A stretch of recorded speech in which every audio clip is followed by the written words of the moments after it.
రీసెంట్గా ఒక series pre release వేడుకలో రాజేంద్ర ప్రసాద్ మాట్లాడుతూ కలియుగంలో వస్తున్న కథలు మీరు చూస్తున్నారు. నిన్న కాక మొన్న చూసాం, వాడెవడో చందనం దొంగ, వాడు హీరో. హీరోల మీనింగే మారిపోయింది.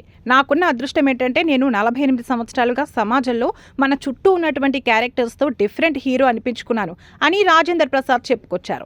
దీంతో ఈయన చేసిన కామెంట్స్ నెట్టింట దుమారం రేపాయి.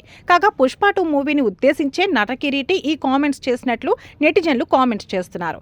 దీంతో ఈ వివాదం ముదరడంతో తాజాగా దీనిపై రాజేంద్ర ప్రసాద్ క్లారిటీ ఇచ్చాడు. తాను అల్లు అర్జున్ని ఉద్దేశించి ఈ వ్యాఖ్యలు చేయలేదని తెలిపాడు. అల్లు అర్జున్ నా కొడుకు లాంటివాడు, అతడిని అలా అంటానా? బన్నీ నువ్వు నా బంగారం, లవ్ యూ. నేను పుష్ప సినిమాపై నెగిటివ్గా మాట్లాడానని వచ్చిన వార్తలు చూసి నవ్వుకున్నాను. కానీ ఇది చేసింది ఎవరో కానీ వాడికి ఒక్కటే చెబుతున్నాను, అది అల్లు అర్జున్ ఉద్దేశించి అనలేదు. వాడు నా కొడుకు లాంటివాడు అంటూ చెప్పుకొచ్చాడు.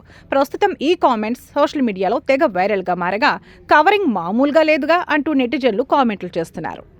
కలియుగంకి వచ్చేసిన కలియుగంలో ఇవాళ వస్తున్న కథలు మీరు చూస్తూనే ఉన్నారు కళ్ళ ముందు. నిన్నగా మొన్న చూసాం, ఆడెవడో చందనం దొంగ వాడు హీరో. సరే, హీరోల్లో మీనింగ్లు మారిపోయినాయి. నాకున్న అదృష్టం